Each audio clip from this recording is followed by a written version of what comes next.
Joining me for episode 5 of Striking from Home is a 3-time PBA titleist, including one major and the 2020 PBA Strike Derby champion that is often mistaken for Superman's true identity, Kris Prather. How's it going, man?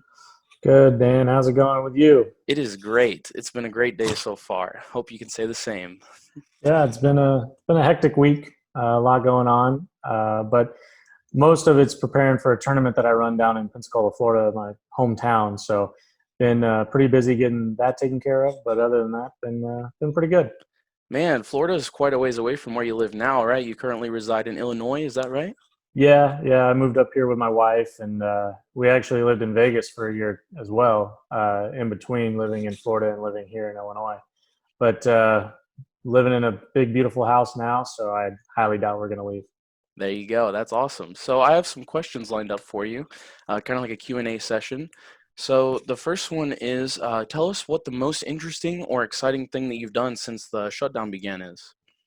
Bought a kayak, and it's basically a small boat.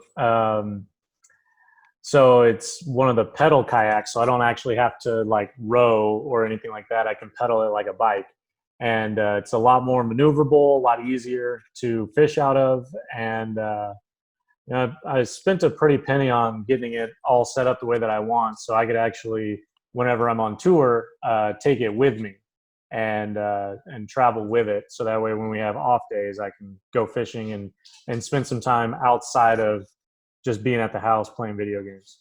You know, I bet that is going to be amazing when y'all go down to Maine for the PBA League. Yeah, funny enough, the league just got updated, so it'll be the 27th and 28th of September, and my 2-year anniversary is actually September 30th. So I probably won't be taking it with me, but I'll be taking the wife, and we'll be getting some really good seafood either way. Heck yeah, gotta love that lobster Maine. And that might Oh come in yeah. handy in our little mini game session later. So keep that in mind. All right, so question number 2. Tell us, what was it like winning the first ever Elias Cup for the home team, Portland? Portland in general is just a crazy town, and they love to have a good time. And the amount of support that the Lumberjacks get in Portland it's if I could imagine what it's like playing at Dolphins Stadium down in Miami, that's probably what it'd feel like. But it is just loud, and they're in your face, and it doesn't matter if you're the home team or not. If you aren't striking as a team, they're going to just start chanting, "We want strikes," and it is just it's incredible. And the festivities afterwards were, just, it's going to be a night that I'm always going to remember.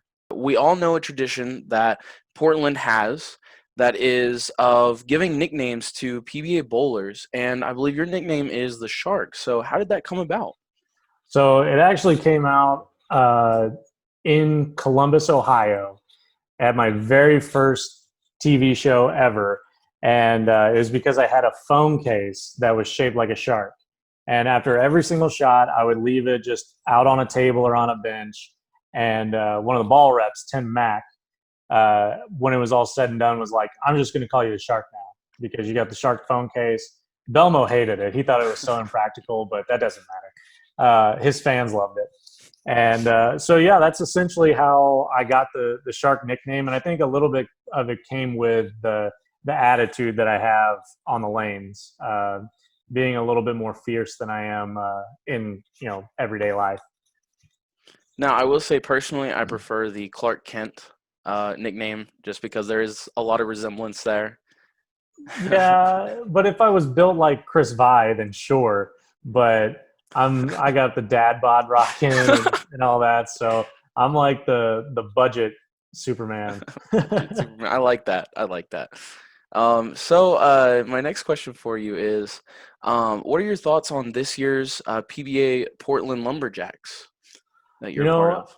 The reviews or whatever that Flow Bowling gave us were not great, but as far as how I think we're going to interact as a team, I'm really looking forward to that, because Packy and I have history together. We always bowl together. Bowled last year with Wes and Kyle, and we get along really great. And I've spent a lot of time with Martin. I actually traveled around Sweden with Martin, so I got to know him a lot better there. So I think just the camaraderie that we're going to have, and I think it's going to be really easy for all 5 of us to just gel together and communicate, similar to how we did last year with Simonelli and Mitch. And I think that it's going to be, if Flow Bowling goes with their ratings, I think we're going to be a little underrated because, one, Martin is one of the most accomplished international players. He's just never won on the PBA tour. He's won on every other tour, over in Europe and Asia and everywhere. And then Packy is one of the better up-and-coming lefties, and the fact that he's two-handed comes into play. And, I think that he's going to, whether it's his first time in Portland or not, he's going to have the how do I want to say this? We'll just say the ego and the attitude to be able to handle the pressure that comes with bowling in Portland for the first time.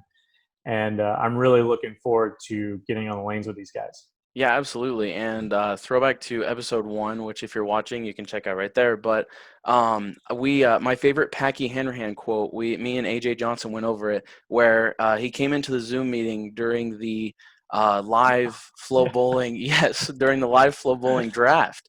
And the first thing he said was, "Man, I can't believe I wasn't the first pick." Yep. And that's I think that's going to lead to a lot of success for him. And what's funny is because of how the draft was breaking down and everything like that, obviously the 4 of us, being Wes, Kyle, myself, and Tim Mack, and even Charlie from that owns the team, we're talking about who we wanted, blah blah blah, and we were like, oh well, if Mitch is there, we're definitely going to take Mitch and Martin and Packy, and we thought Packy was going to go before Mitch. Oh yeah, I did too. Yeah, we thought that Packy was going to go before a lot of the other guys. And when it came down to it, Packy was like, "So who are you guys picking?" And I was like, "I don't know, man. I don't know." And he's like, "Well, just so you know, if you pick me, I'm a steal at 12 or 10 or whatever it was." And I texted Tim. I was like, "Hey, I know we're going to draft Packy, but make sure you pick Martin first because Packy thinks that he should get drafted first." So it was already a little bit of hazing in there. That's great. So it made it even better whenever we picked him second, and then he goes in there and talks about being the number 1 pick. And it was just hilarious. I love that. And my last question for you before we get into our mini game is, what is so different about your mindset going into tournaments that pay $100,000 for first place? Well, I guess we'll start with the playoffs. Like the playoffs, I didn't have any kind of expectations as far as like winning or losing, because looking at the bracket, I figured I was going to bowl Belmo. At some point I did. I was going to bowl Simo. And then looking at the other side of the bracket, you had great players on the other side as well. So it was just like, you got 2 games and maybe a couple extra shots. So just put them all online and hope for the best. If you feel like you're in between bowling balls, just make the move and commit to it, because you don't want to waste shots in such a small window that you have. So it was just, bowling without any kind of worries or not being scared is really the way that I like to think about it, is just not bowling scared.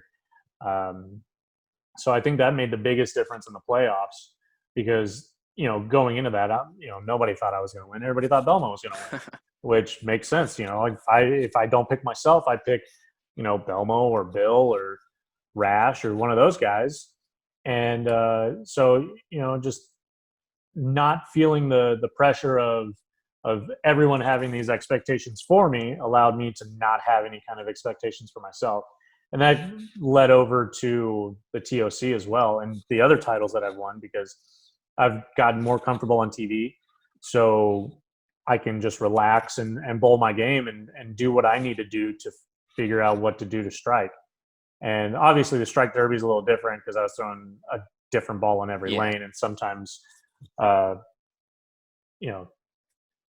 not even really paying attention to what I was leaving. Um, but the TOC was another one. You know, the first match against Rash, I ball change in the fill. I didn't know the score. You know, I got kicked out of Wichita because I couldn't pass calculus. So math is not my strong suit. But the the fill ball, I was like, okay, well, this one's getting kind of lazy. I almost lower 7-10 twice, so I don't want to get 8 here. So I went to the faster response ball, and just not being afraid to take chances like that, I think, is the biggest advantage that I've had in $100,000 tournaments or whatever. But other than that, it's just being confident and being relaxed on the lanes. I believe it was, it may have been Tim Mack. I'm pretty sure that in an interview after you won your major, he was saying that you are one of the most like aggressively ball changing people. Like, I don't know exactly how he worded it, but he said the second that you think you need to, you just will. And I respect that a lot. Oh yeah, like it doesn't matter if I'm on TV. It doesn't matter if it's in the ninth frame and I'm on a four bagger. Like it doesn't matter. Like if my ball isn't going through the pins correctly, and I think I can go to something else that is going to allow me to strike more, then I'm going to do it. Obviously, sometimes it gets me in trouble, but I would rather go roll two, backdoor the 1-2-4 for a turkey and then ball change and turn it into a six bagger than just keep throwing it because I'm getting these lucky strikes. Exactly. And I think a lot of people just are like, oh, I got to throw one good before I can ball change. And I don't agree with that. Yeah, I mean, I absolutely agree, and something that I try to do as well. It's kind of like a high risk, high reward scenario where you want to change balls, and so it's a high risk, but you can get the high reward out of it very easily. Yeah, and I think a lot of that goes into knowing your equipment and knowing how they play off of each other.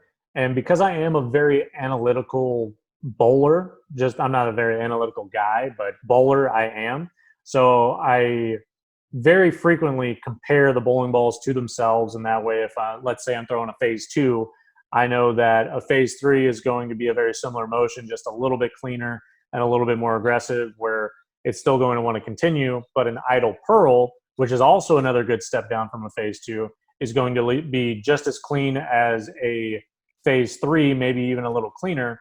But instead of continuing off the spot, it's going to go forward down lane more than a phase 3 will.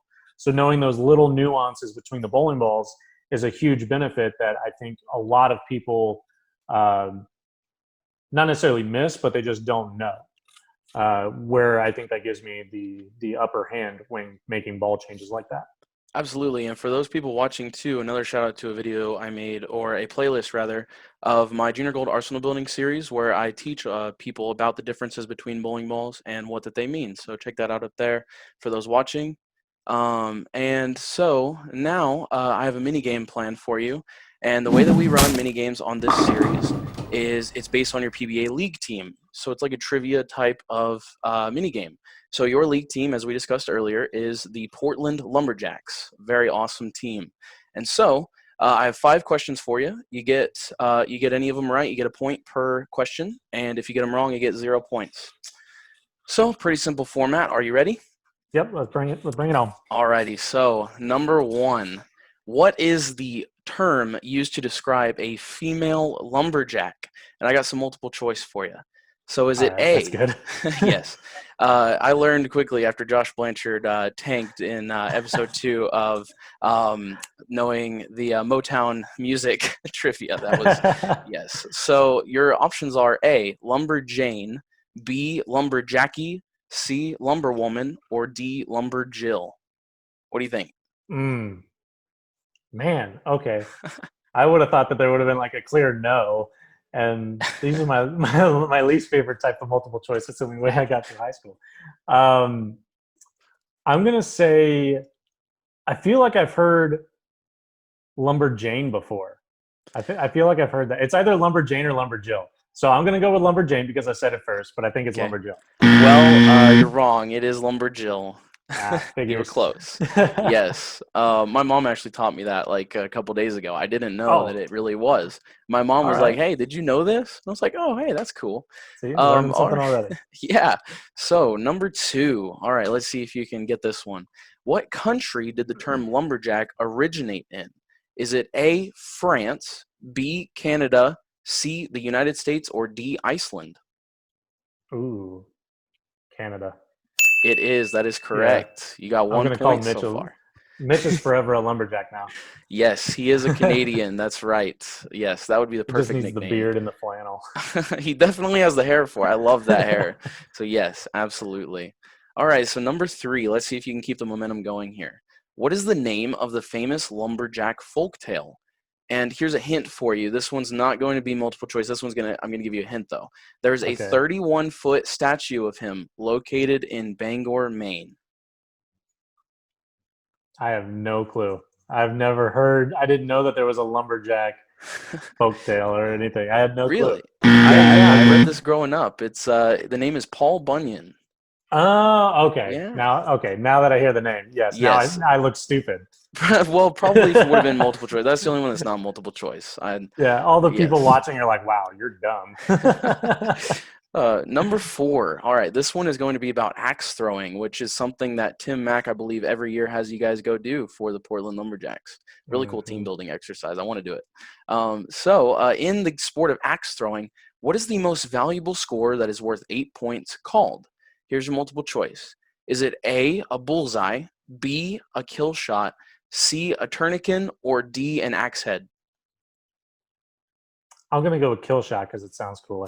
That's correct. It does sound Yeah, cool, and that is the right answer. Let's keep yeah. it going. You're doing good. All right, so number 5, final question for you. Let's see if you can get this one right. Keep the streak going. About how many pounds of lobster were caught across the state of Maine in the year 2019? Was it A, 90,000 pounds, B, 16.5 million pounds, C, 100.7 million pounds, or D, 221,600 pounds? I know you Wow. like fishing. Yes, I'm trying to go through my head as to what regulations would probably be, and I'm gonna go with man. There's a lot of people that eat lobster. Yeah, and as you probably know, Maine is definitely the number Yeah, one it's like the hub. place. Yep. I'm gonna go. You said 16 million was an option. 16.5 million was B. Yeah, I'm gonna go with B. Final Well, answer. that's incorrect. C, Yeah. 100.7 million pounds in 2019. All right. So That is what you're insane. saying is the regulations are a lot different for lobster than they are everything else. I would have to agree, yes, and that is crazy. Yeah, Man. that is insane. But I will say, pretty much every meal that you eat in Maine has lobster in it, or of some kind of seafood, unless you get a vegetarian option. But yeah, it is lobster is everything in Maine. So that Yes, is I Portland in general. that is one place I want to travel so bad just to eat. You Oh know, yeah, I'll, that's the only reason why my wife is going. She's just like, I want some clam chowder. I need a lobster Dude, roll. sounds good. I remember in Detroit for Junior Gold last year, just we ate at this amazing upscale seafood restaurant, and it was just so good. I can't imagine Hmm. Maine how good it is. So Oh yeah. Yeah, well, I'm glad that I got 2 out of 5 because that matches my college GPA. So still going strong. he is Who's the gotten the most right? AJ Johnson. He Oh, has you probably 4 out of 5. lobbed him up for him though, Actually, probably. it was pure luck based. It was a card game for the Las Cards. Vegas High Okay. Rollers. Yeah, All right. so he Well, got pretty lucky to get 4 out of so 5. he needs to go to Vegas and play some cards, is what you're We saying. did talk about that. Yes, we absolutely did. But All right. yes, so I want to say thank you so much to Kris Prather for joining me on today's episode of Striking from Home.